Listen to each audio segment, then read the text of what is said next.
Assalamu alaikum wa rahmatullahi ta'ala wa barakatuh. Ravi de vous retrouver dans cette séance. J'espère vous retrouver en pleine forme. Dans cette séance, bien sûr, je vais partager avec vous, chers étudiants et étudiantes, un exercice concernant la chimie, bien sûr. Vous avez donc le sujet devant vous. Vous pouvez le relire et le relire une haute voix pour, bien sûr, bien saisir les notions que vous avez vues en cours et répondre aux questions. Et après, vous pouvez comparer vos réponses avec les miennes. Alors, vous avez une boîte de comprimés effervescent d'aspirine. Donc, dans la composition, c'est-à-dire المكون يتكون بين l'acide acétyl salicylique avec 500 mg. Donc, un comprimé en hydrogène-carbonate de sodium.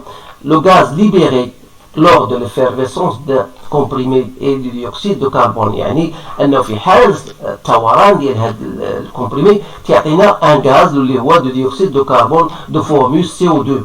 إذن la masse moléculaire de l'acide acétylique, on vous donne bien sûr la masse molaire. Voilà. Donc vous nous donne même la formule chimique de ce produit-là. Et on vous donne, voilà, on vous demande de déterminer bien sûr X. Voilà, déterminer X et donner la formule brute de la molécule. Deuxième question, calculer la quantité de matière et كمية المادة الموجودة في هذا القرص. جمع مفرد أقراص.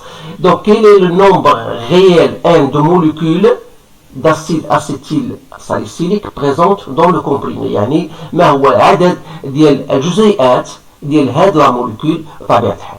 Donc sur un plateau d'une balance misane, on pose deux comprimés ainsi qu'un bécher rempli d'eau. Donc la balance affiche une masse totale notée MI, c'est la masse initiale. Donc lorsqu'on introduit les comprimés, bien sûr, deux comprimés dans l'eau du bécher, donc bien sûr les deux comprimés vont subir l'effervescence. Alors là, on va vous donner bien sûr la balance, elle va diminuer, bien sûr la masse elle diminue et se stabilise à une certaine valeur finale, 164,17. Alors la première question, quelle est la masse de dioxyde de CO2 libérée par la dissolution des deux comprimés et calculer bien sûr la quantité de matière CO2 gazeux libéré lors de l'effervescence. Donc voilà l'exercice. Donc je vais vous répondre à cet exercice. Donc vous avez le temps de stopper la vidéo puis répondre aux questions à vous-même et après vous pouvez comparer. Alors pour la première question, déterminer X, bien sûr, sachant la masse moléculaire. Alors bien sûr, vous savez que la masse moléculaire d'un composé de type, voilà, on vous donne C2X plus 1 carbone, vous avez l'hydrogène, vous avez 2X atomes d'hydrogène et vous avez X atomes d'oxygène. Alors la masse moléculaire c'est quoi? Donc on a 2X plus 1, c'est le nombre d'atomes de carbone que je dois multiplier par la masse molaire de carbone, plus 2x fois la masse molaire de l'hydrogène, plus x fois la masse molaire de l'oxygène. Alors connaissons la masse molaire de carbone qui est égale à 12, voilà, plus 2x fois 1, bien sûr, plus 16 fois x. Alors vous aurez 24x plus 12 plus 18 x. Alors là, si je fais mon calcul, 8 avec 4, ça fait 2. C'est bien 2, 42x plus 12. Alors tout ça, on a bien sûr 42x, c'est-à-dire tout ça, on a égal à quoi? Égal à 180, la masse molaire. Alors c'est une équation de ce premier degré, c'est facile à résoudre. Ça dit que 42x égale à 180 moins 12, soit disons 168. Alors x n'est autre que 168 que je divise par 42, c'est bien égal à 4. Alors, donc notre formule, je vais remplacer x par 4, ça me donne 4 fois, donc ça me donne 9 ici, H8 et O4. Donc voilà la formule brute du composé. Et donc, déterminer X et donner la formule brute. Donc la deuxième question, calculer la quantité de matière d'acide présente dans le comprimé. Alors là, il suffit d'appliquer vos formules que vous avez vues en cours. La quantité de matière au كمية المادة تعرفوا بأن هي la masse sur la masse molaire.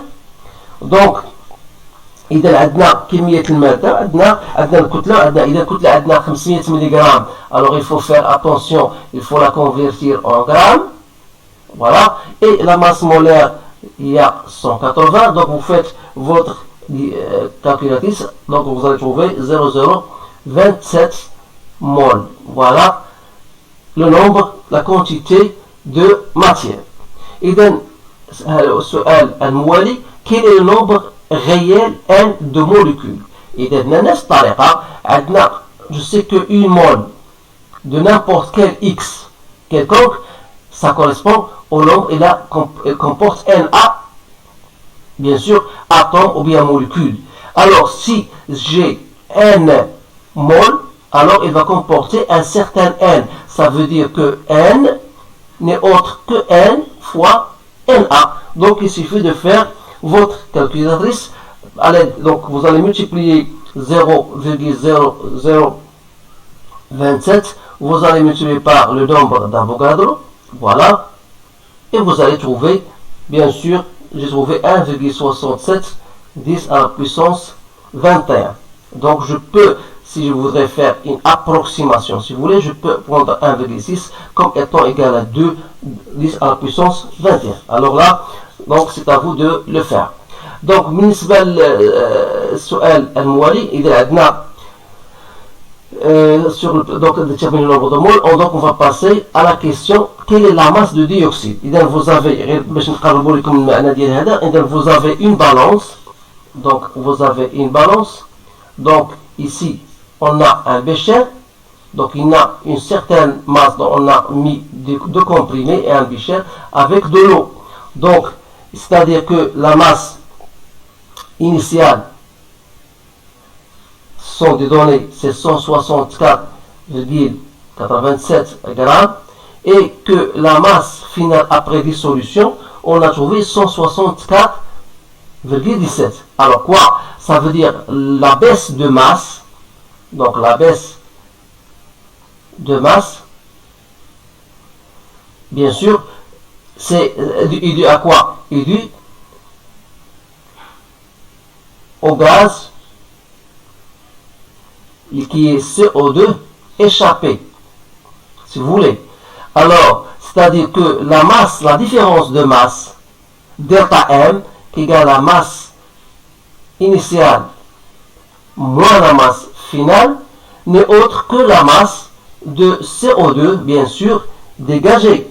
C'est-à-dire, c'est 164,87 moins 164,17. Donc je trouve 0,7 grammes. Voilà. إذا نبقى السؤال الخامس اللي هو la quantité de matière. إذا on a trouvé bien sûr la masse. إذا la quantité de matière, vous pouvez le faire en sachant que la quantité de matière il y a la masse sur la masse molaire.